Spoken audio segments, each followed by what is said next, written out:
এই যে গত পরশুদিন হয়ে গেল লালমনির হাটে, তাই না?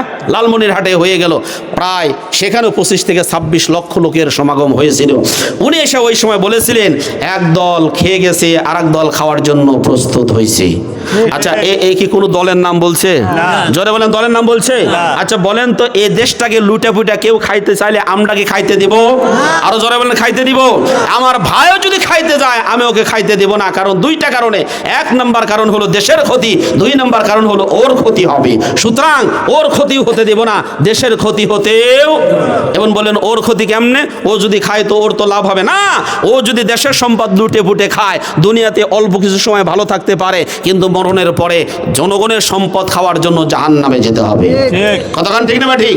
আর জনগণের সম্পদ লুটে পুটে খাইলে দেশের উন্নতি হবে না। আমরা দেশের উন্নতি চাই, দেশের অবনতি চাই না। এই কথা বলার পরে কিছু লোকের গায়ে লেগেছে, মাছের উপর কে রে মা, আমি কুর খাই নাই। কতক্ষণ ঠিক না ঠিক? আর সে বলেছে, একজন বলেছিল ওই যে কি জানে আজহারি মাঝহারি আছে, সে বলেছে এক দল খেয়ে গেছে, আর এক দল লুটে পুটে খাওয়ার জন্য প্রস্তুত আছে।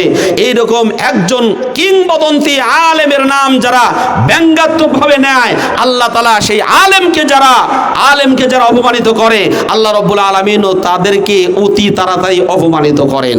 এই কথা যে বা যারা বলেছে, কয়েকদিনের মধ্যেই উচিত শিক্ষা জনগণ তাদেরকে দিয়েছে। কতক্ষণ ঠিক না ঠিক?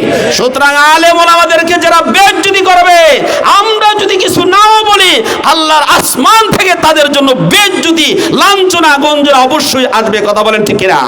এজন্য আলেমের সাথে কোনো দুশমনি নাই, আলেমের সাথে কোনো আমাদের শত্রুতা নাই। আলেমদেরকে ভালোবাসবো, মহব্বত করব। আমরা যদি কিছু করতে নাও পারি, কমপক্ষে তাদের পক্ষে থাকবো। রাজি আছি তো ইনশাআল্লাহ?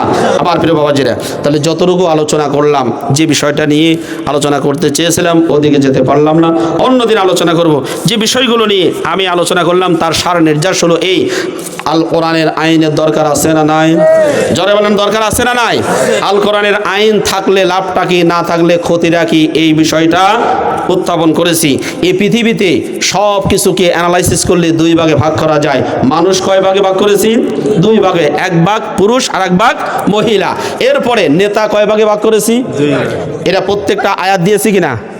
সূরা কসসের 41 নম্বর আয়াত, সূরা আম্বিয়ার 73 নম্বর আয়াত। নেতা দুই প্রকার, এক প্রকারের নেতা মানুষকে জাহান্নামে নিয়ে যায়, আর এক প্রকারের নেতা মানুষকে জান্নাতে নিয়ে যায়। এরপরে দল দুই ভাগে ভাগ করেছি, এক প্রকারের দল যারা কোরআনের আইন বাস্তবায়ন করতে চায়, আর এক প্রকারের দল যারা শয়তানের আইন বাস্তবায়ন করতে চায়। যারা শয়তানের আইন বাস্তবায়ন করতে চায় এরা হলো শয়তানের দল, আর যারা কোরআনের আইন বাস্তবায়ন করতে চায় এরা হলো আল্লাহর দল। শয়তানের দল কোনোদিন সফল কাম হতে পারে না। এতটুকু যদি বুঝে থাকি তাহলে আলহামদুলিল্লাহ আজকের আলোচনা সার্থক হবে ইনশাআল্লাহ। আমার প্রিয় বাবাজিরা, আপনারা অনেকে অনেক কিছু দান করেছেন। মোহাম্মদ নুরুল প্রামাণিক, পিতা মৃত জামাত প্রামাণিক, উনি 1000 টাকা দান করেছেন। মৃত বাবা মার জন্য দোয়া চেয়েছেন, আল্লাহ তার বাবা মাকে জান্নাতুল ফেরদাউসের মেহমান বানাক। সকলেই পড়ি আল্লাহুম্মা আমিন। আব্দুস